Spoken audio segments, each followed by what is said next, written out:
वास्तवमा येशू प्रभु चाहिँ तपाईँ र मेरो निम्ति चिहानभित्र जानको निम्ति नै यो संसारमा आउनुभएको थियो। उहाँ राजा कहलिनु त हो, तर खासै त्योभन्दा पनि बढ्दा चाहिँ उहाँ चिहानभित्र जानको निम्ति यो संसारमा आउनुभयो। किनभने तपाईँ र म चाहिँ पापको कमारा भएको थियौँ, हामी दास भएका थियौँ। परमेश्वरको आज्ञालाई उल्लङ्घन गरेको कारणले हामी पापको ऋणी भएका थियौँ। हामी शैतानको एक प्रकारको एउटा दासत्व मुनि थियौँ। हामी ऋणमा परेका थियौँ अनि त्यो ऋण तिर्दिनको निम्ति चाहिँ प्रभु यीशु ख्रीष्ट यो संसारमा आउनुभएको थियो। आमेन। र मलाई यसैखेर यो वचन बोल्दै गर्दाखेरि मेरो बुवाको, मेरो आफ्नो परिवारको कुराहरू म तपाईँहरूलाई भन्न मन लाग्यो। यहाँ मैले आजको वचनको शीर्षक चाहिँ हामी सबै मिलेर पढौँ ल। 1 2 3 प्रभु यीशु ख्रीष्ट विश्रामको दिन चिहानमा रहनुभयो, अर्थात् शनिबारको दिन ख्रीष्ट येशू चिहान मुनि रहनुभयो, चिहानभित्र रहनुभयो। अनि म विचार गर्दै थिएँ, किन परमेश्वरले आफ्नै एकलौटे पुत्रलाई यो संसारमा पठाउनु भयो? भन्छ उहाँले आफ्नै एउटै पुत्रलाई पनि बाँकी राख्नु भएन भनेर भन्दछ। पापको खातिर उहाँले प्रभु यीशु ख्रीष्टलाई यो संसारमा पठाउनु भयो, किनभने हामी पापको ऋणमा डुबेका थियौँ अनि त्यो ऋण चुक्ता गरिदिनको निम्ति चाहिँ प्रभु यीशु ख्रीष्टले परमेश्वरले आफ्नो पुत्र प्रभु यीशु ख्रीष्टलाई यो संसारमा पठाउनु भयो। आज भर्खरै बिहानको कुरा हो, हाम्रो पास्टर दाजु आउनुभयो र मलाई 5000 पैसा दिनुभयो। अनि किन भन्दाखेरि चाहिँ उहाँको छोरीले अस्तिको आइतबार एउटा गिटार मसँग बाँकी लगेर जानुभएको थियो कि 5000 को गिटार। अनि यो त ऊ आफैले तिर्छु भनेर भनेको थियो, किन तपाईँ आउनुभयो भनेर भनेको। उसले नि तिर्दै नि काम गरेर कमाइ गर्छ, अहिले एउटा उसको भेनाको पसलमा काम गर्छ अनि उसले कमाएर तिर्छ, मलाई 3-4 महिनापछि दिन्छु भनेको थियो। अनि हाम्रो कुरा डन भइसकेको थियो होइन, तर उहाँले चाहिँ तुरुन्तै थाहा पाउनु भएछ अनि 1 हप्तै नबितिकन उहाँले ल्याइदिइहाल्नु भयो। आफ्नो छोरी चाहिँ ऋणमा परेको उहाँलाई मन परेन होइन, र त उहाँले त्यो ऋण तिर्दिन आउनुभयो। आमेन। यहाँ हाम्रो पास्टर दाजुले चाहिँ आफ्नो छोरीलाई माया गर्नुहुँदो रहेछ होइन। एकचोटि ताली बजाइदिउँ हाम्रो पास्टर दाजुलाई। कति बुवाहरूले यसो गर्दैन, मलाई थाहा छ, तैँले लागेको ऋण तँ आफै तिर भनेर कडा वचन प्रयोग गर्छ, तर हाम्रो दाइले त्यो वचन प्रयोग गर्नु भएन होला। ठिक छ, उहाँले वचन प्रयोग नगरी तिर्नु भयो, यो चाहिँ राम्रो हो, निशर्त होइन। एउटा वचन प्रयोग नगरिकन उहाँले एउटा आफ्नो छोरीप्रति उहाँले जुन व्यवहार गर्नुपर्ने थियो उहाँले गर्नुभयो। अनि मलाई याद छ मेरो बुवाले पनि भन्नुभएको थियो, ओखलढुङ्गामा हामी बस्दाखेरि त्यहाँ हाम्रो बुवाहरू पनि ऋणमा हुनुहुन्थ्यो अरे। हाम्रो बुवाहरू लाउरे नजाँदाखेरि होइन, छिमेकीहरूको ऋण थियो अरे। अनि जब बुवा लाउरे जानुभयो अनि बुवाले आफ्नो परिवारमाथि लागेको ऋण चाहिँ उहाँले तिरिदिनु भयो होइन। अनि हामी यसरी यस्तो परमेश्वरको हामी छोराछोरी हौँ जसले चाहिँ हामीलाई ऋणमा बसेको देख्न चाहनुहुन्न। एकचोटि परमेश्वरलाई पनि ताली बजाएर धन्यवाद दिउँ। यो संसारमा धेरै मानिसहरू छन्, सित्तैमा खान पाए, सित्तैमा लाउन पाए होइन, सित्तैमा अरूको लुट्न पाए खुसी हुने खालको मान्छेहरू छन्, तर हाम्रो परमेश्वरलाई त्यस्तो मन पर्दैन। मन पर्छ? मन पर्दैन। परमेश्वरलाई कसैको 1 पैसा पनि खाएको उहाँलाई मन पर्दैन। त्यसकारण हितोपदेश लेखकले भन्दछ ऋण लगेर नतिर्नेहरू दुष्टहरू हुन् होइन। ऋण लाने नतिर्ने चाहिँ दुष्ट मानिसहरू हुन्, तिनीहरूको कहिले पनि राम्रो हुँदैन भनेर बाइबलमा लेखेको छ। प्रभु यीशु ख्रीष्टले हेर्नुहोस् तपाईँ र ममाथि परेको ऋण, त्यो पापको ऋण तिरिदिन चाहिँ येशू प्रभुलाई यो संसारमा पठाउनु भयो। हाम्रो छोराछोरीहरू ऋणमा परेको हामीलाई मन पर्दैन। मेरो पनि एकजना भाइ थियो, कान्छा भाइ। अनि कान्छा भाइ यो गाईघाटमा बस्थ्यो, म काठमाडौँमा बस्थेँ। अनि जब उसको मृत्यु भयो त्यसपछि म गाईघाट आएँ। अनि मेरो आमाले मलाई भन्नुभयो, माइला तेरो भाइ त्यो चोकतिर धेरै घुम्थ्यो, त्यतै बस्थ्यो, त्यतै खान्थ्यो, सायद त्यो त्यहाँको होटलहरूतिर चाहिँ गएर सोध, बाँकी छ भने तिर्दिनुपर्छ भनेर उहाँले भन्नुभयो। अनि म गएँ 1-2 वटा होटलमा, उसको साथीभाइहरूलाई पनि सोधेँ के मेरो भाइले तिमीहरूसँग बस्दाखेरि कतै कसैको बाँकी खाइदिएको छ भनेर मैले सोधेँ। अनि एउटा होटलको नाम लियो, त्यो होटलमा धेरै बस्थ्यो तिम्रो भाइ, त्यहाँ गएर एकचोटि सोध। अनि म त्यहाँ गएँ अनि मैले सोधेँ कि मेरो भाइले तपाईँहरूको ऋण केही तपाईँहरूको यहाँ खाइदिएको छ भनेर मैले सोधेँ। होइन, आउनुहुन्थ्यो, खानुहुन्थ्यो, तर तिर्नुहुन्थ्यो, त्यस्तो छैन भनेर उहाँले भन्नुभयो।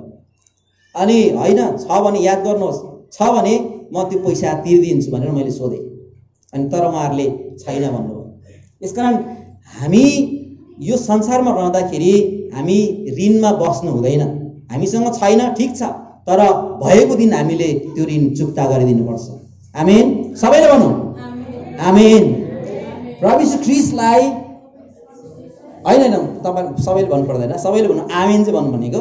प्रभु यीशु ख्रीष्टलाई परमेश्वरले यहाँ पठाउने योजना चाहिँ पहिल्यै आदमको बगैँचामै उहाँले रचिसक्नु भएको थियो। आमेन।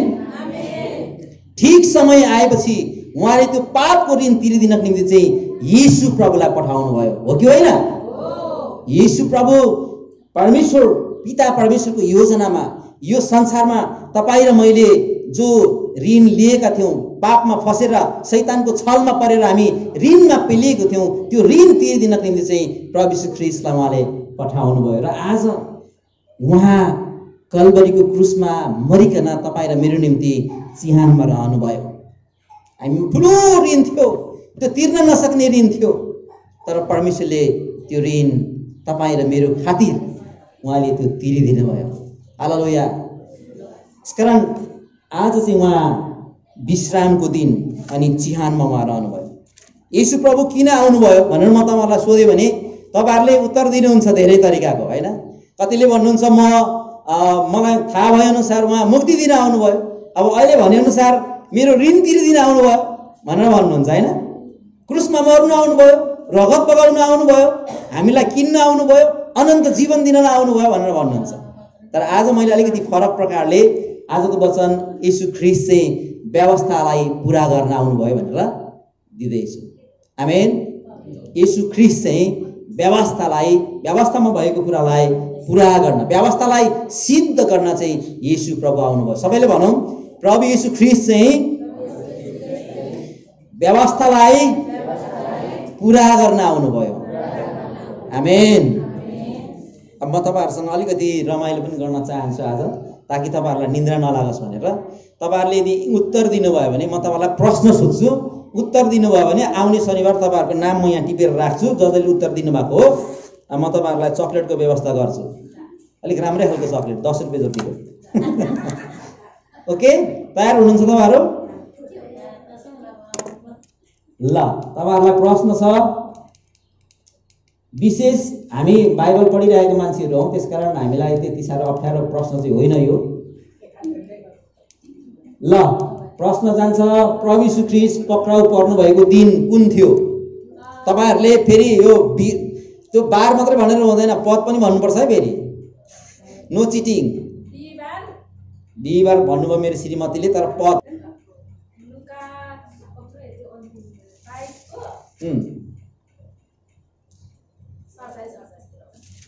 लुका 22 को 47-48 तिर, ठिक हो त? ल, मेरो श्रीमतीको लागि मैले पक्षपात गर्न सक्छु, तपाईँहरूले हेर्नुहोस् है। मिलेन? अरू कसैले बाइबल नखोल्नुहोस् है। ल, आउँदैन रहेछ त, यो गुम हो तपाईँहरूको है, कसैले नातिरहनु भएन। चाहिँ लुका 23 अध्यायको 50 देखि होइन 56 सम्ममा त्यो हामी पाउँदछौँ। कुन दिन पक्राउ पर्नुभयो अरे? बिहिबारको दिन। जोस् मेरो श्रीमतीले एउटा कुरा चाहिँ थाहा पाइन्, उसलाई ताली बजाएर धन्यवाद दिउँ है। बिहिबारको दिन पक्राउ पर्नुभयो। अब तपाईँलाई फेरि अर्को प्रश्न है, एउटा चक्लेट गुमिसक्यो तपाईँहरू। दोस्रो प्रश्न, प्रभु यीशु ख्रीष्ट क्रुसमा मर्नु भएको दिन कुन दिन थियो? शुक्रबार। पद पनि भन्नुहोस्। यहाँ हाम्रो श्याम भाइले पद हेर्दै हुनुहुन्छ, उहाँले भनेको उत्तर ठिक भयो भने उहाँले चक्लेट पाउनुहुन्न। बाइबल नखोली भन्नु पर्यो।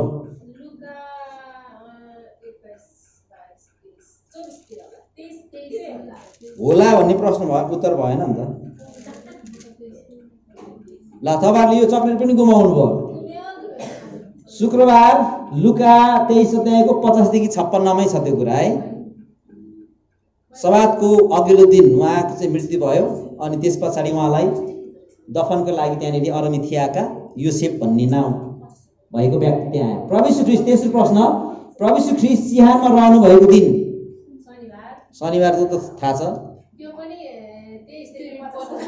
ए ल, मेरो श्रीमतीले चक्लेट पाएरै छाड, ताली बजाइदिउँ ल। ल, अर्को शनिबार म उसलाई यहाँ चक्लेट हस्तान्तरण गर्छु र चक्लेट खानको निम्ति चर्च आउनै पर्छ फेरि। कविता राई, हुन्छ, हामी ताली बजाएर धन्यवाद दिन्छौँ है। अब अर्को प्रश्न छ, साधारण प्रश्न तर पनि हामी सबैलाई रमाइलो होस् भनेर। प्रभु यीशु ख्रीष्ट मृत्युबाट पुनरुत्थान हुनुभएको दिन आइतबार, अघि सूचनामै पढिसक्यौँ होइन। यसको पद हजुर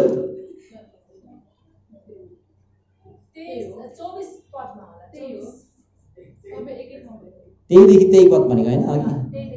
ल, त्यही के भन्छ, कागै मिलाएछ उसले, त्यही पनि अब दिउँ है एउटा चक्लेट फेरि।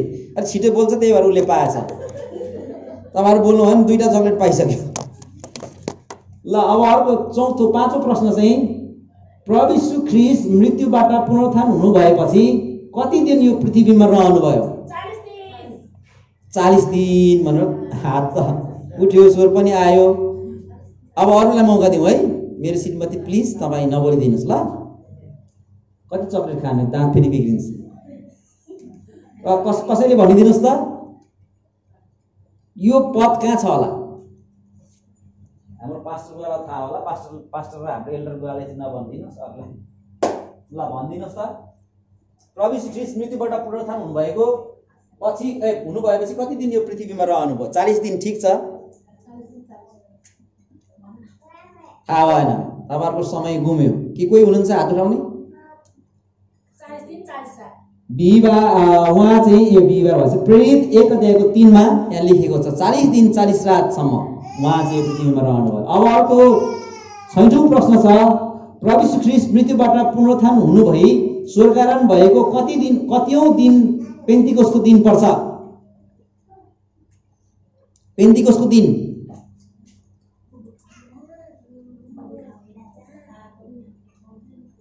प्रेरितकै पुस्तकमा छ यो पनि। उहाँ मृत्युबाट पुनरुत्थान हुनु भएर स्वर्गारोहण हुनु भएको चाहिँ 10औं दिनमा पेन्तिकोसको दिन आयो होइन। 40औं दिनसम्म चाहिँ चेलाहरूसँगै रहनुभयो, आफ्नो प्रियहरूसँग भनेको छ। र 40औं दिन पछाडि उहाँ उँभो उचालिनु भयो। हेर्दा हेर्दै उहाँ चाहिँ पृथ्वीबाट माथि उचालिनु भयो र अलप हुनुभयो र स्वर्गबाट स्वर्गदूतहरू आए 2 जना। अनि हे गालीलका मानिस हो, तिमीहरू किन यहाँ येशूलाई हेरिरहेका छौ? जसरी येशू ख्रीष्ट अहिले उँभो उचालिनु भयो त्यसरी नै एक दिन उहाँ तिमीहरूलाई लिन आउनुहुनेछ भनेर भन्नुभयो होइन। येशू ख्रीष्ट शरीरमै उहाँ स्वर्ग लागिनु भयो। अनि त्यसको 10औं दिनपछि चाहिँ पेन्तिकोसको दिन थियो, अथवा ख्रीष्ट येशू मृत्युबाट पुनरुत्थान हुनुभएको 50औं दिन चाहिँ पेन्तिकोसको दिन पर्छ। हालेलुया। यो चाहिँ हामीले प्रेरित 2:1 हेर्यौँ भने त्यो पेन्तिकोसको दिन पर्छ। अनि पेन्तिकोसको अर्थ पनि 50औं दिन भन्ने रहेछ। के रहेछ? 50औं दिन। येशू ख्रीष्ट स्वर्गारोहण अथवा मृत्युबाट बौरी उठेको 50औं दिनमा चाहिँ पवित्र आत्मा अनि येशू प्रभुले चाहिँ त्यहाँ पठाइदिनु भएको छ। हुन्छ, हामी सबैजना तपाईहरुलाई म धन्यवाद दिन्छु, यो कुरामा तपाईहरु सहभागी बन्नुभयो। हालेलुया। र चकलेट पाउने चाहिँ एकजना मात्रै भयो, तर 2टा उहाँले चकलेट पाउनु भएको छ। हामी उहाँलाई पनि धन्यवाद दिन्छौँ। र प्रभु यीशु ख्रीष्ट चाहिँ वास्तवमा व्यवस्था पूरा गर्नलाई यो संसारमा आउनुभयो। व्यवस्थाले गर्न नसकेको, व्यवस्थाले तिर्न नसकेको मूल्य उहाँले चुकाइदिनको निम्ति चाहिँ येशू प्रभु यस संसारमा आउनुभयो। मत्ती 5:17 देखि 20 हामी एकछिन हेर्नेछौँ त्यसलाई। मत्ती 5 अध्यायको तपाईहरुले पाउनुभयो भने पढिदिन सक्नुहुन्छ। मत्ती 5 अध्यायको यहाँ येशू प्रभुले के भन्नुभयो? मत्ती 5को 17 देखि लिएर हामी 20 सम्म पढ्नेछौँ। कसैले ठुलो स्वरले पढिदिनुहोस्। गर्नमा आएको भन्ने नसम्झ, म ती रद्द गर्न होइन तर पूरा गर्न आए। किनभने साँच्चै म तिमीहरूलाई भन्दछु, जबसम्म स्वर्ग र पृथ्वी टलेर जाँदैन तबसम्म सबै कुरा पूर्ण नभए कुनै किसिमले व्यवस्थाबाट एउटा मात्र वा एउटा बिन्दु टल्ने छैन। यसै कारण जसले यी आज्ञाहरूमध्ये सबैभन्दा सानो उल्लङ्घन गर्ला र मानिसहरूलाई त्यसै गर्न सिकाउला, स्वर्गको राज्यमा त्यो सबैभन्दा सानो कहलाइनेछ। तर जसले ती आज्ञाहरू पालन गर्ला र सिकाउला, स्वर्गको राज्यमा त्यो ठुलो कहलाइनेछ। किनभने म तिमीहरूलाई भन्दछु, तिमीहरूको धार्मिकता शास्त्री र फरिसीहरू भन्दा बढी भएन भने तिमीहरू कुनै रीतिले स्वर्गको राज्यमा प्रवेश गर्ने छैनौ। आमेन। हाम्रो सरिता बहिनीलाई धन्यवाद छ, उहाँले स्पष्टसँग पढिदिनु भयो। मत्ती 5 अध्यायको 17 देखि 20 सम्म। व्यवस्था अथवा येशू ख्रीष्ट आउनुभन्दा अगाडिको प्रभुका दासहरूको, परमेश्वरको दासहरूको, जनहरूको अगमबानीलाई चाहिँ उहाँले रद्द गर्न आउनु भएन। उहाँ आफैले भन्नुहुन्छ, नसम्झ म त ती पुरा गर्नलाई आएँ। आमेन।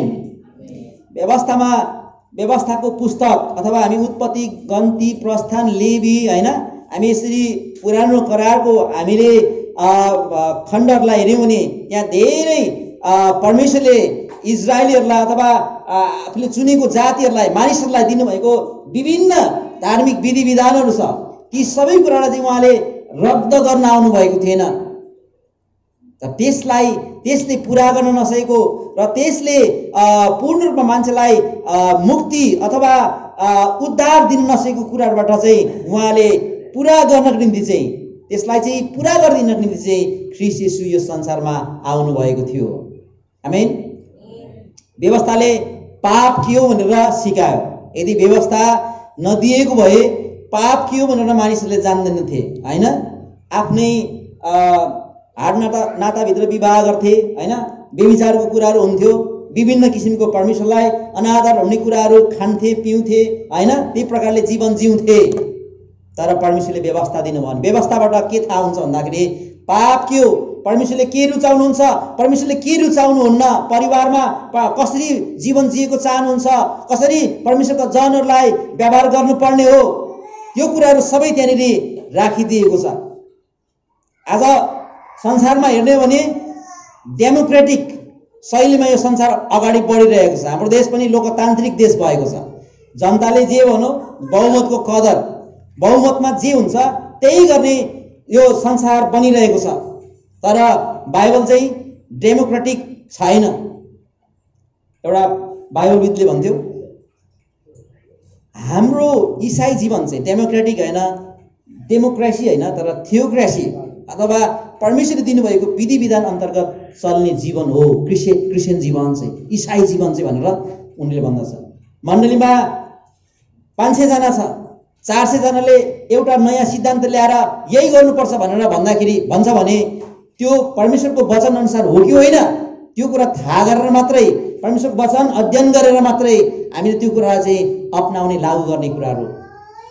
धेरैजनाले जे भनौँ त्यही गर्नुपर्छ भनेर भन्यो भने त येशू प्रभुलाई क्रुसमा टाक्दाखेरि मान्छेहरू धेरैजना हल्ला गरे हैन। बाराबा जस्तो डाका हत्यारालाई चाहिँ निकाल्नुपर्छ, तर येशू प्रभुलाई चाहिँ क्रुसमा टाल्नुपर्छ भनेर उनीहरूले भने। यसकारण यो बहुमतको कदर गर्दाखेरि चाहिँ कहिलेकाहीँ असल मानिसहरू चाहिँ अपराधीको रूपमा गनिन्छन् अनि उनीहरूले दण्ड भोग्नुपर्छ अनि अपराधीहरू चाहिँ त्यहाँनिर छोड्दो रहेछन्। त्यसकारण हाम्रो परमेश्वरले चाहिँ हामीलाई एक प्रकारले हामीले विचार गर्ने हो भने हामी डेमोक्रेसी अथवा हामी बहुमतको कदर गर्ने भन्दा पनि परमेश्वरको वचनले हामीलाई जे भन्छ त्यो प्रकारले हामी जीवन जिउने व्यक्तिहरू हुनुपर्छ। आमेन। त्यसकारण प्रभु येशू ख्रीष्ट चाहिँ व्यवस्थालाई पुरा गर्न आउनुभयो। धेरै अगमवक्ताहरूलाई पहिलाको समयमा हामी पुरानो नियमको करारमा हेर्छौँ भने अगमवक्तालाई मानिसहरूले ढुङ्गाले हानेर मारे, अनादर गरे हैन, खेदे, कुटे। त्यसकारण गर्दाखेरि हामीले अब विचार गर्नुपर्ने कुरा, अहिले हामी यो संसारमा छौँ भने हामी कसरी जीवन जिउँदैछौँ। अनि प्रभु येशू ख्रीष्ट चाहिँ व्यवस्थालाई पुरा गर्न आउनुभयो। अनि परमेश्वरको वचनले हामीलाई भन्दछ। अनि हामी चाहिँ व्यवस्थाको पुस्तक अथवा हामीले पुरानो करारको पुस्तकहरू हामीले पढ्न जरुरी छ। कतिजनाले उत्पत्तिदेखि प्रकाशसम्म पढ्नु भएको छ? हात उठाउनुहोस् त। उत्पत्तिदेखि प्रकाशसम्म पढ्नु भएको छ पुरै बाइबल?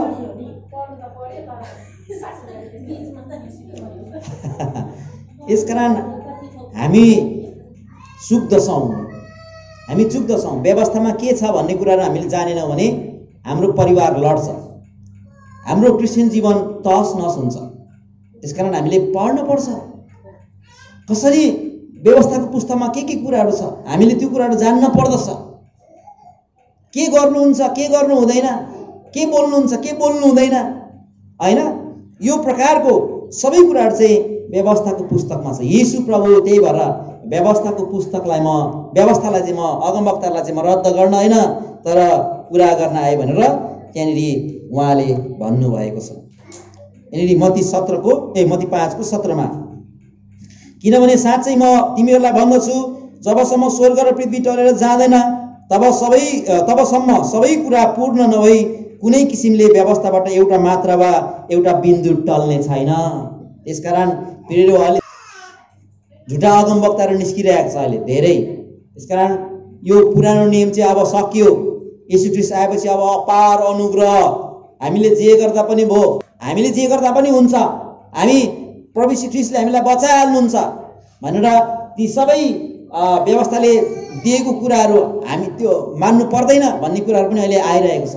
तर होइन प्रियहरू, व्यवस्थामा दिएको कुरा, व्यवस्था 5 अध्यायमा त्यहाँ हामीलाई 10वटा आज्ञाहरू दिएको छ, यो त हामीले मान्नै पर्छ, होइन?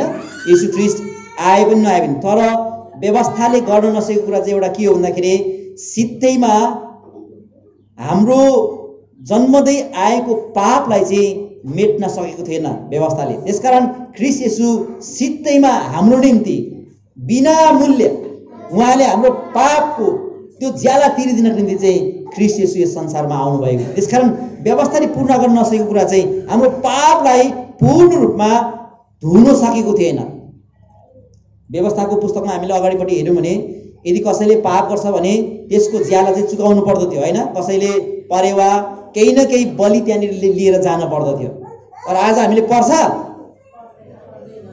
धेरैजना हामी गल्ती गर्छौँ दिनै पछि। यहाँ गाईघाट मण्डलीमा ल्याएर कुनै परेवा चढाउनु भएको छ हामीले? कसैले परेको छ? छैन।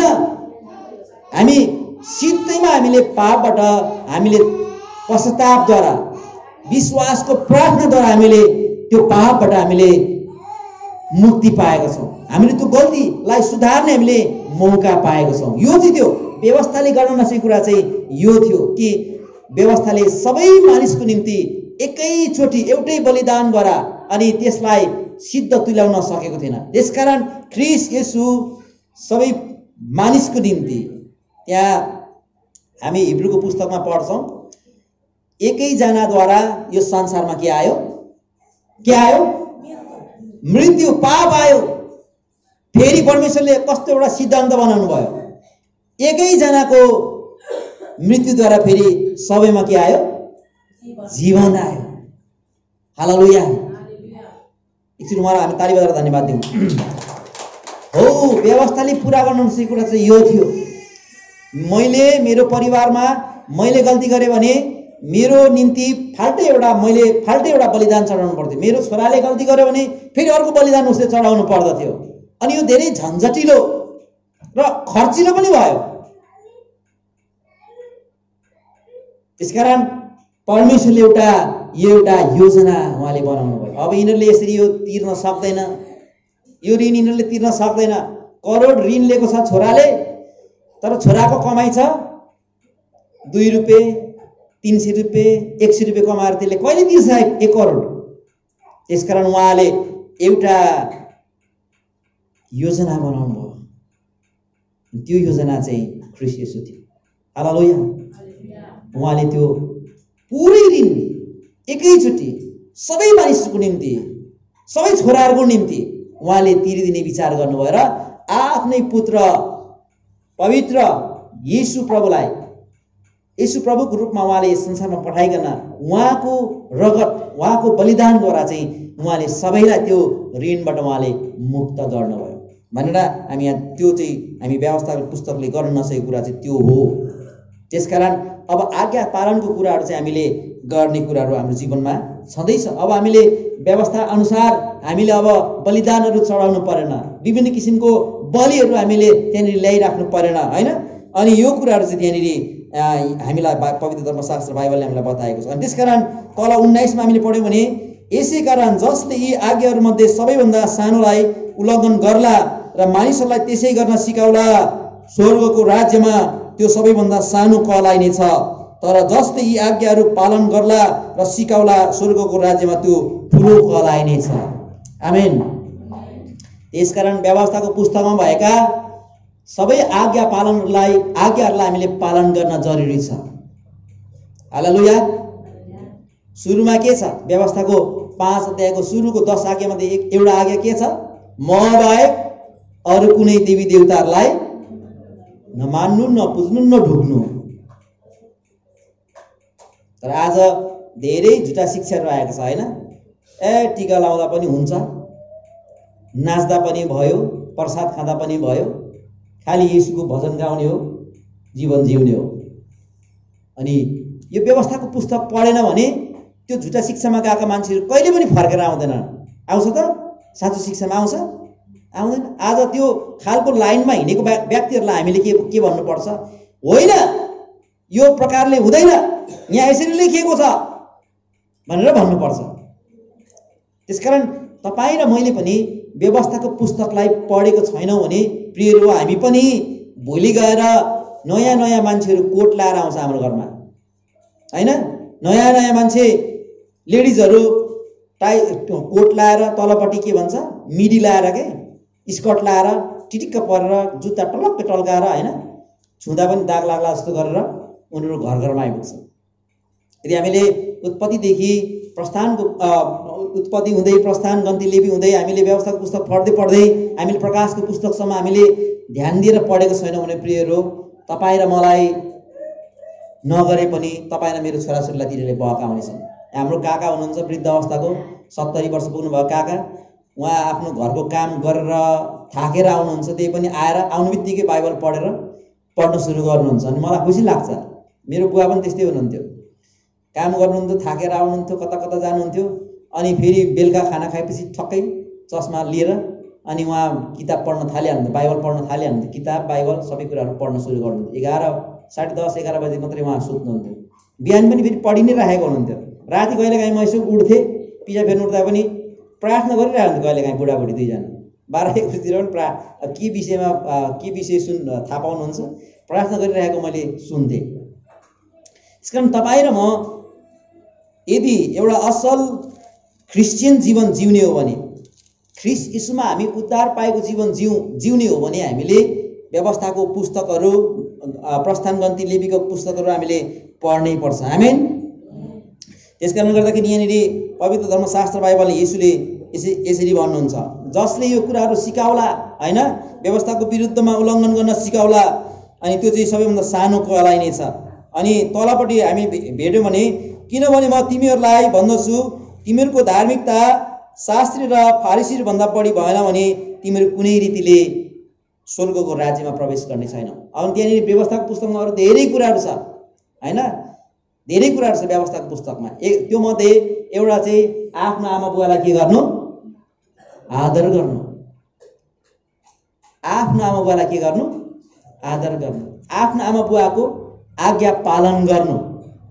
हामी छोरा छोरीहरू जति नै पढेको किन नहौ, जति नै विद्वान, जति नै प्रतिष्ठित किन नहौ, हामीले आफ्नो बुवा आमालाई के गर्नुपर्छ? आदर गर्नुपर्छ, हो कि होइन? आदर गर्नुपर्छ। बुवा आमाले भनेको कुरालाई हामीले के गर्नुपर्छ? मान्नुपर्छ। त्यसकारण पवित्र धर्मशास्त्र बाइबलले हामीलाई यो कुराहरू बताउँदछ। तर कतिजनाको हामी छोराछोरीको बानी कस्तो हुन्छ भने अब बुवा आमाले भनेको कुरालाई छट्टै काटिहाल्ने अनि काटिसके पछाडि चाहिँ अनि फेरि त्यसलाई ढाकछोप गर्नलाई धेरै कुराहरू गर्ने, अनि झर्किने चर्किने पड्किने पनि गर्छौँ हामी। तर हामी बुवा आमाले त्यसलाई गलत कुरा नै हामीलाई अथवा उहाँहरूले जानेको कुरा बताइराख्नु भएको छ भने त्यसलाई हामीले बिस्तारी नम्र भएर हैन अनि विभिन्न तर्कहरू गर्दै हामीले उहाँहरूलाई भन्यौँ भने चाहिँ त्यसबाट चाहिँ आशिष हुन्छ। आमेन। तर हामीले सिधै पढ के गर्नु पर्दैन यसो यस्तो पो हुन्छ भनेर भन्यौँ भने त्यो चाहिँ के भयो? अनादर गरेको। हामीले आदर गरेर पनि त्यही कुराहरू हामीले भन्न सक्छौँ, बुवा यस्तो हो, यस्तो गर्यो भने चाहिँ यस्तो हुन्छ के, हेर्नु त यस्तो फलानाले त्यस्तो गर्यो यस्तो गर्यो अनि यस्तो भयो भनेर भन्यो भने ए भनेर पछि उहाँले बिस्तारी बिस्तारी थाहा पाउँदै जानुहुन्छ। तर हामीले पर्दैन त्यो हुँदैन नगर्ने भनेर भने के हुन्छ?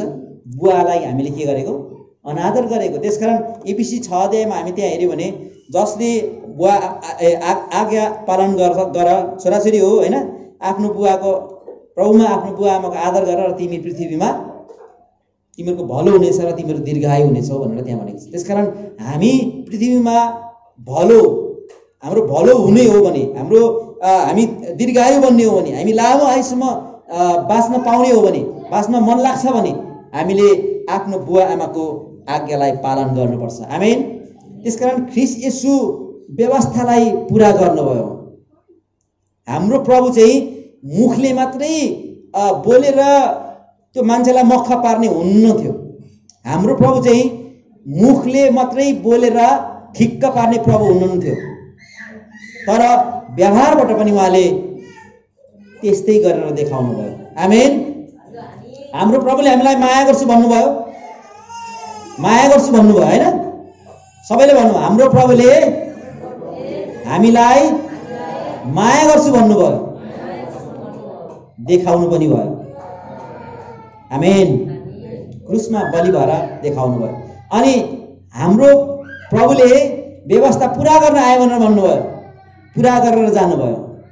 उहाँ आफ्नो जीवनकालमा 30 वर्षसम्म उहाँले आफ्नो बुवा आमाको आदर गरे, आफ्नो बुवा आमालाई सघाए। हालेलुया। 30 वर्षसम्म यीशु प्रभुले काठको काम डकर्मीको काम गर्नुभयो। यहाँ हाम्रो पास्टर बुवाले डकर्मीको काम गर्नुहुन्छ हैन, सिकर्मी डकर्मी सबै काम गर्नुहुन्छ। उहाँले काठको पनि काम गर्नुहुन्छ, डकर्मी ढुङ्गा माटो यस्तो यो के भन्छ घर बनाउने कङ्क्रिटको काम पनि गर्नुहुन्छ। अहिले हाम्रो काकाको घर पनि उहाँले मेन्टेनेन्स गर्दै हुनुहुन्छ। सबै काम आफ्नो बुवालाई उहाँले सघाउनु भयो। अनि उहाँले व्यवस्था पुरा गर्नुभएको हो कि होइन? त्यो हो कि होइन? हो, व्यवस्था पुरा गर्नुभयो। प्रियहरू, हामी छोराछोरीले आफ्नो आमा बुवालाई सहयोग गर्ने काममा कहिले पनि पछाडि पर्नु हुँदैन। हाम्रो यहाँ प्रकाश बाबुलाई म धेरै खुसी लाग्छ। हाम्रो पवन बाबुहरू अहिले आफ्नो बुवाको बिजनेसमा उहाँले सहायता गर्नु। उहाँहरूको पनि फर्निचर छ अनि उहाँहरू म जाँदाखेरि त्यहाँनिर हाम्रो पवन बाबुहरू प्रकाशहरू काम गरिरहेको हुन्छ अनि मलाई खुसी लाग्छ फर्निचरको काम। अनि म उनीहरूलाई उत्साह पनि दिन्छु। हाम्रो प्रभु यीशुले पनि यसरी नै 30 वर्ष आफ्नो बुवालाई सघाउनु भयो। बाबु तिमीलाई परमेश्वर धेरै आशिष दिन्छ भनेर म भन्ने गर्छु होइन पवन सिंह हो। र हामी यो पवनको लागि ताली बजाएर धन्यवाद दिउँ। उसले यीशु प्रभुले गर्नुभएको एउटा काम सेवाकाई गरिरहेको छ, अर्काको घर बनाइदिने काम राम्रो। तर मान्छेहरू अर्काको घर बनाउने होइन, घर बिगार्नेहरू अहिले धेरै छन् होइन। त्यसकारण प्रभु ख्रीष्टले व्यवस्था पुरा गर्न आउनुभयो भनेर उहाँले मुखले मात्रै भन्नु भएन, त्यो कुरा चाहिँ अघिबाटै उहाँले गरिसक्नु भएको थियो।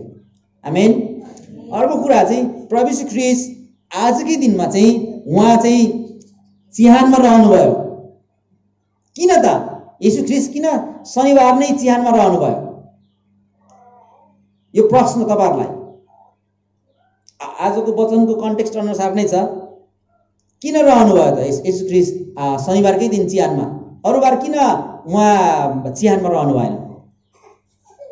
अथवा मंगलबार पक्राउ परेर हैन, बुधबार क्रुसमा चढेर शुक्रबार चाहिँ चिहानमा किन रहनु भएन होला?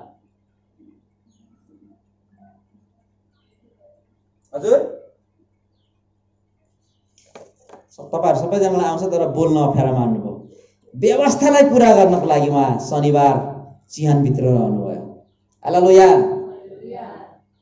यीशु प्रभु त संसार सृष्टि गर्ने प्रभु हुनुहुन्छ।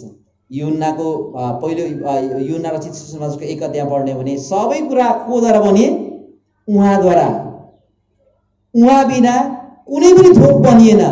भनेपछि यो संसारको सबै कुराहरू बनाउने चाहिँ को हुनुहुन्छ? सृष्टि गर्ने चाहिँ प्रभु येशू। पिताले पुत्रलाई त्यो सबै अधिकार दिनुभएको थियो। त्यसकारण तल 9-10 पदमा गएर हेर्यो भने त्यही वचन देहधारी हुनुभयो भनेको को हो? येशू प्रभु देहधारी मानिसको रूप लिएर उहाँ आउनुभयो भनेर भन्दछ।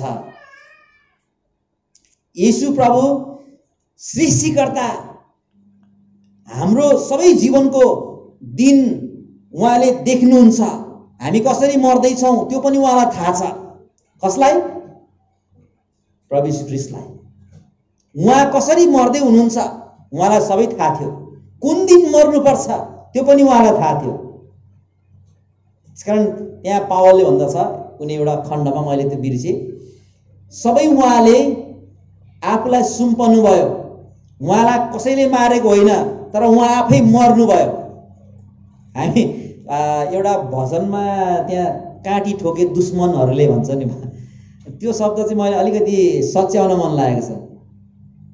के अरे हातैमा काँटी पावैमा टाकी ठोके दुश्मनहरूले भन्दाखेरि अलिकति यो के अरे नन क्रिस्चियनहरू सुन्दाखेरि अलिकति नराम्रो जस्तो लाग्छ। येशू ख्रीष्टको पनि दुश्मन रहेछ, अथवा यिनीहरूले पनि दुश्मन मान्दो रहेछ क्या हो, यिनीहरूको पनि दुश्मन बनाउँदो रहेछ क्या भन्ने खालको हुन्छ। तर ठोके सेनाहरूले अथवा रोमी सेनाहरूले भनेर भन्दाखेरि चाहिँ बरु राम्रो हुन्थ्यो कि जस्तो लाग्छ मलाई। खासमा येशू ख्रीष्टलाई त्यो सेनाहरूले काँटी ठोक्न सक्दैन थियो यदि उहाँले चाहनुभयो, तर उहाँ आफै त्यसको निम्ति चाहिँ सुम्पिदिनु भयो। त्यस कारण यशाया 53 भन्छ नि, उहाँ बलिको एउटा के भन्छ थोमा जस्तै उहाँ के हुनुभयो, आफैलाई समर्पित गर्नुभयो होइन। उहाँले चाहिँ वास्तवमा जबरजस्ती गरेर उहाँ चाहिँ जबरजस्तीबाट उहाँ आउनुभएको थिएन, तर उहाँले आफैलाई त्यसको निम्ति चाहिँ उहाँले अर्पित गरिसक्नु भएको थियो। म बलि हुनको निम्ति नै यो संसारमा आएको हुँ भनेर उहाँले आफैलाई अर्पित गरिसक्नु। नभए येशू प्रभुले त्यहाँ भन्नुहुन्छ लुकाकै पुस्तकमा होला, मैले चाहेको भए के परमेश्वरले मलाई स्वर्गबाट 12 पल्टन स्वर्गदूतहरू पठाउनु हुनुहुन्न थिए र भनेर त्यहाँ भन्नुहुन्छ। अनि प्रभु यीशु ख्रीष्टले चाहिँ तपाईँ र मलाई चाहिँ बचाउनको निम्ति आउनुभएको थियो, तर कोही पनि मानिसहरूलाई नाश गर्न अनि उहाँ चाहिँ आउनुभएको थिएन। यसकारण उहाँले चाहिँ आफैलाई सुम्पिदिनु भएको थियो। त्यसकारण प्रभु यीशु ख्रीष्ट कुन दिन मर्नुपर्छ, कुन दिन उहाँ बौरी उठ्नुपर्छ भन्ने कुराहरू उहाँ सबै उहाँको हातमा थियो। त्यसकारण मानिसहरू त त्यो प्रयोग भएका मात्रै हुन्। हामी फिल्ममा हेर्छौँ नि हामी होइन, हामी फिल्म हेर्दाखेरि ओहो ठ्याक्कै त्यस्तै हुन्छ, तर त्यो त सुरुमै उनीहरूले नाटक गरेर उनीहरूले भिडियो के अरे एडिटहरू गरेर विभिन्न भोइसहरू बनाएर साउन्डहरू एडिटिङ गरेर उनीहरूले बनाएको हुन्छ। तर हामीलाई कस्तो लाग्छ, अब गुन्डाले आएर ड्याम भन्दाखेरि त्यसलाई साँच्चैको लाग्यो जस्तो आया हुन्छ हामी आफैलाई पनि होइन। छुरीले ड्याम हान्दाखेरि आया आफूलाई पनि आया हुन्छ। अहिले त त्यो 3D 4D फिल्महरू निक्लेको छ। अनि यसरी खाली खुट्टा बस्नुपर्छ अरे फिल्म हलमा गएर, कुर्सी हुन्छ अरे, अनि खाली हात त्यसमा राख्नुपर्छ अरे, अनि कसैलाई गोली हानेको छ भने उसलाई पनि गोली आएर सट्ट लागे जस्तो हुन्छ अरे, त्यस्तो फिलिङ गराइदिन्छ त्यो 3Dमा। अनि खाली खुट्टा काहीँ साँपले टोकेको छ भने आफैलाई टोकेको जस्तो आया हुन्छ अरे। म चाहिँ गएको छैन काठमाडौँमा, साथीहरूले जाउँ भन्दै थियो, तर म जान पाएको छैन। मलाई अनुभव चाहिँ गर्न मन लागेको छ होइन। अनि त्यो सबै नाटक मञ्चन गरेर त्यहाँ देखाएको थियो। येशू प्रभुले पनि सबै डाइरेक्टर चाहिँ उहाँ नै हुनुहुन्छ। सबैले भनौँ प्रभु येशू ख्रीष्ट यो संसारको डाइरेक्टर हुनुहुन्छ। अहिले हामी हाम्रो जीवन जिउँदैछौँ नि, यो सबै येशू प्रभुको अनुग्रहबाट अथवा उहाँको दयाबाट हामी जिइरहेको छौँ। अनि येशू प्रभुले आफैले चाहनु भएको थियो उहाँ शुक्रबार पक्राउ के अरे बिहिबार पक्राउ पर्नुपर्छ म होइन। त्यसकारण त येशू प्रभुले पहिला चेलाहरूलाई पठाउनु भयो होइन, निस्तार चाडको निम्ति। अनि म त्यहाँ बस्नेछु, अनि खानेकुरा सबै कुराहरू प्रार्थना गर्ने कुराहरू, अनि मलाई पक्राउन आउँछ भनेर भन्नु भएन उहाँले, हो कि होइन? उहाँले उहाँको जीवनमा जसरी मृत्यु हुनुपर्ने थियो उहाँले अघिबाटै भनिसक्नु भएको थियो। अनि मलाई पक्राइने छन्, अनि मलाई थुक्ने छन्, हो कि भयो कि भएन? त्यस्तै भएको। प्रभु यीशु ख्रीष्ट सबै कुरा जान्ने परमेश्वर हुनुहुन्थ्यो। त्यसकारण उहाँ बिहिबार पक्राउ पर्नुभयो, शुक्रबार उहाँ मारिनुभयो, र शनिबारको दिन उहाँ व्यवस्थालाई पुरा गर्नको निम्ति उहाँ चिहानभित्र रहनुभयो।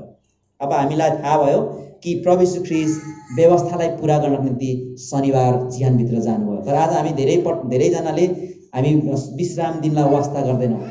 विश्राम दिन तपाईँ र मेरो निम्ति आशिषको दिन हो प्रियहरू। तपाईँ र मैले विश्रामको दिन आशिषको दिन भनेर स्वीकार गरेर हाम्रो आफ्नो सबै कुराहरूबाट हामी रेस्ट लिन्छौँ भने परमेश्वरले परिवारमा आशिष दिनुहुन्छ। हालेलुया। अब म तपाईँहरूलाई भन्दिनँ तपाईँहरूले 500 कमाउनुहुन्थ्यो भने तपाईँलाई 1000 रुपियाँ प्रभुले दिनुहुन्छ भनेर म भन्न सक्दिनँ। परमेश्वरको आशिष चाहिँ पैसामा हुँदैन। प्रिय कतिजना हामी परमेश्वरको आशिष चाहिँ पैसामा गन्छौँ। जसले सुन चाँदी हिरा मोती धेरै झुन्डाको हुन्छ त्यसलाई चाहिँ परमेश्वरले धेरै आशिष दिएको छ भनेर भन्छ। तर होइन, मत्तीको पुस्तकमा परमेश्वरले भन्नुभयो धनीहरूलाई स्वर्गको राज्यमा पस्न त उठलाई सियोको नात्रीबाट पस्नुभन्दा पनि गाह्रो छ भनेर भन्नुभयो। त्यसकारण फेरि धनीहरू सबै स्वर्गको राज्यमा जाँदैन भनेको पनि होइन, होइन? यो हामीले बुझ्नुपर्छ। हामीलाई परमेश्वरले विश्रामको दिन हामीले मान्नुपर्छ भन्ने सन्देश येशू प्रभुले दिनुभएको छ। यसकारण यसमा मैले जोड दिन चाहेको खासमा चाहिँ प्रभु यीशु ख्रीष्ट शनिबार किन विश्राममा पस्नुभयो, प्रवेश गर्नुभयो भन्दाखेरि उहाँले विश्रामको दिनलाई चाहिँ मान्नुभयो। हालेलुया। उहाँले मुखले मात्रै भन्नु भएन, तर उहाँले त्यो आफ्नो जीवनबाट आफू मर्दासम्म उहाँले आज्ञाहरूलाई पालन गरेको कुरा हामी देख्दछौँ। त्यसकारण तपाईँ र म मर्दै गर्दाखेरि भोलि हामी यो पृथ्वीबाट नाश भएर जान्छौँ भने तपाईँ र मैले के परमेश्वरको आज्ञालाई पालन गरेर मर्दैछौँ कि छैनौँ भन्ने प्रश्न आज हामीले अलिकति आफैलाई तेर्स्याउन राम्रो हुन्छ होला हाम्रो जीवनको लागि, एउटा क्रिस्चियन विजयी जीवनको निम्ति। आमेन। त्यसकारण यो कुरा हामीले विचार गर्नुपर्दछ। अनि यहाँनिर हामी व्यवस्थाको पुस्तकबाट प्रभु यीशु ख्रीष्टले हामीलाई परमेश्वरले हामीलाई दिनुभएको धेरै धार्मिक विधि विधानहरू छ। तर यी सबै कुराहरू उहाँले रद्द तुल्याइकन हामीलाई आशिषको लागि दिएको अब हामीले आज्ञा पालनहरू चाहिँ हामीले गर्नुपर्दछ। हालेलुया। अब पापको लागि हामीले गर्नुपर्ने, हामी पापबाट मुख शुद्ध हुनुको लागि गर्नुपर्ने सबै धार्मिक विधि विधानहरू उहाँले रद्द तुल्याइदिनु भयो। हामी सबैले भनौँ त, अलिक भन्यो भने याद हुन्छ, धार्मिकताको लागि गरिने व्यवस्थाको पुस्तकमा भएको सबै धार्मिक विधिहरू रद्द गरिदिनु भयो र अब आशिषको लागि दिएको आज्ञाहरू पालन गर्न हामीलाई आह्वान गर्नुहुन्छ। अब हामीले व्यवस्थाको पुस्तकबाट गर्ने आज्ञा पालन चाहिँ हाम्रो जीवनको आशिषको लागि हो। हामी निरोगी हुनु, हामी एउटा समृद्धितर्फ अगाडि बढ्नु, हाम्रो परिवारमा आशिष आउनु, हाम्रो छिमेकीमा आशिष आउनु, यसको लागि चाहिँ हामीले व्यवस्थामा दिएको आज्ञाहरूलाई चाहिँ हामीले पालन गर्न जरुरी छ। अब म रोमी 8 को 2 पदलाई र 3 पदलाई म पढिदिन अनुरोध गर्छु। तपाईहरु कसैले पाउनुभयो भने तपाईहरुले रोमी 8 को 2 र 3 लाई पढिदिनुहोस्। त्यसपछि आजको हामी वचनलाई अन्त्य गर्नेछौँ। पाप र मृत्युको व्यवस्थाबाट मलाई जीवनका आत्माको व्यवस्थाले ख्रीष्ट येशूमा मुक्त पारेको छ। पापमय स्वभावले दुर्बल पारिएको हुनाले व्यवस्थाले जे गर्न सकेन परमेश्वरले गर्नुभएको, अर्थात् उहाँले आफ्ना पुत्रलाई पापमय शरीरको स्वरूपमा पाप बलि झैं पठाउनु भयो। यसरी उहाँले पापलाई शरीरमा नै दण्ड दिनुभयो। आमेन। हाम्रो पहिला धन्यवाद छ। यसरी यहाँनिर पनि हामीलाई बताएको छ रोमीको पुस्तकमा, यी पाप र मृत्युको व्यवस्थाबाट मलाई जीवनको आत्माको व्यवस्थाले ख्रीष्ट येशूमा मुक्त पारेको छ। हैन, अब हामी व्यवस्थामा भएको पापको कुरालाई देखेर हामी त्यसमा चाहिँ चिन्तित भइराख्दैनौँ। तर प्रभु यीशु ख्रीष्टले त्यो सबै कुराबाट हामीलाई मुक्त गरिसक्नु भएको छ। सित्तैमा पापमय स्वभावले दुर्बल पारिएका हुनाले व्यवस्थाले जे गर्न सकेन परमेश्वरले गर्नुभयो, अर्थात् उहाँले आफ्नो पुत्रलाई पापमय शरीरको स्वरूपमा पाप बलि झैं बनाउनु भयो। अघि हामीले यो कुरा चर्चा गरिसकेको छौँ। यसरी उहाँले पापलाई शरीरमा नै दण्ड दिनुभयो अनि हामीले गरेको त्यो पापको दण्ड चाहिँ येशू आफैले भोग्नुभयो। आमेन। त्यसकारण तपाईँ र मलाई उहाँले आह्वान गर्नुहुन्छ। आजको दिनहरूमा पनि हामी व्यवस्थाको पुस्तकहरूलाई पढेर हामी कसरी एउटा पवित्र जीवन, एउटा विजयी क्रिस्चियन जीवन जिउने भन्ने विषयमा उहाँले हामीलाई आह्वान गर्नुहुन्छ। हामी तयार रहनुपर्छ। व्यवस्थामा भएको पुस्तकहरू, हामी उत्पत्तिदेखि प्रकाशसम्मको पुस्तकहरू हामीले पढ्यौँ भने परमेश्वरले हामीलाई आशिष दिनुहुन्छ। आमेन। र ख्रीष्ट येशू व्यवस्थालाई रद्द गर्न आउनु भएन, तर व्यवस्थालाई उहाँले पुरा गर्न आउनु। धेरैजना उग्र अनुग्रहवादी सोच विचारहरू अहिले छ, तर हामीले त्यो उग्र अनुग्रहवादी सोचबाट हामी निस्कनुपर्छ। र हामीलाई व्यवस्थाको पुस्तकबाट हामीलाई परमेश्वर दिनुभएको धेरै आज्ञाहरू छ, ती कुरालाई चाहिँ हामीले पालन गर्नुपर्दछ। आउनुहोस् आजको खण्डलाई म राख्न चाहन्छु। र ख्रीष्ट येशू तपाईँ र मेरो निम्ति कल्वरीको क्रुसमा जानुभयो। संसारमा, पृथ्वीमा 3 जना व्यक्तिहरू जिउँदै स्वर्ग लगे, हामीलाई थाहा छ हैन? एलिया, त्यसरी नै हनोक अनि प्रभु येशू ख्रीष्ट। तर 2 जना चाहिँ फेरि यो संसारमा आउनै पर्छ। येशू ख्रीष्ट चाहिँ अन्तिममा आउनुहुन्छ। उहाँ चाहिँ महिमित शरीरमा आउनुहुन्छ र सबैको न्याय गर्नुहुन्छ। र 2 जना चाहिँ को भन्दा हनोक र एलिया चाहिँ फेरि यो संसारमा आउनुपर्छ। अनि उनीहरूको मासु र रगतले बनेको शरीर चाहिँ मारिनुपर्छ। प्रियहरू, तपाईँ र मेरो निम्ति फेरि अन्तिममा परमेश्वरले हनोक र कसलाई पठाउनुहुन्छ? एलियालाई। संसारका मानिसहरूलाई फेरि पापबाट फर्काउनको निम्ति उहाँहरू स्वर्गबाट फेरि तल झर्नुहुनेछ र परमेश्वरको वचन प्रचार गर्नुहुनेछ। र मानिसहरूले उनीहरूलाई ढुङ्गाले हानेर हत्या गरेर उनीहरूलाई मार्नेछ। अनि त्यसपछि मात्रै न्याय हुनेछ भनेर परमेश्वरको वचनले भन्दछ। तपाईँ र म पनि एक दिन मारिनुपर्छ। प्रियहरू, हामी येशू ख्रीष्टको त्यो चिहान राखेको ठाउँलाई हेरेर हामी येशू ख्रीष्टलाई मात्र सम्झँदैन, तर हामी पनि त्यस्तै चिहानभित्र एक दिन जानै पर्छ। हामी शरीरमा नमरिकन कोही पनि स्वर्गको राज्यमा पस्न सक्दैन। बाइबलले हामीलाई स्पष्ट पहिलो कोरिन्थीको 15 अध्यायतिर हामी हेऱ्यौँ भने त्यो कुरा हामी देख्दछौँ। हाम्रो शरीर चाहिँ ढलेर जान्छ, तर परमेश्वरले हामीलाई अर्को अनन्तता, कहिले पनि नमर्ने एउटा अनन्तताको महिमित शरीर परमेश्वरले हामीलाई दिनुहुन्छ। आमेन। र हाम्रो शरीर जो हामीले पाएको छौँ यो पनि हामीले एक दिन गुमाउनु पर्छ र हामी यो एक दिन छोड्नै पर्छ। जसरी प्रभु येशू ख्रीष्टले आफ्नो शरीरलाई त्याग्नुभयो, मृत्युमा पर्नुभयो र फेरि पौडी उठेर जानुभयो। अनि हामीले त्यो यो शरीरलाई त्यागेर फेरि हामीले एउटा महिमित शरीरमा चाहिँ हामी स्वर्गीय राज्यमा हामी जान पाउनेछौँ। येशू प्रभुलाई हामी धन्यवाद दिन्छौँ। उहाँ हाम्रो निम्ति क्रुसमा मरिकन उहाँ चिहानभित्र रहनुभयो। आउनुहोस् हामी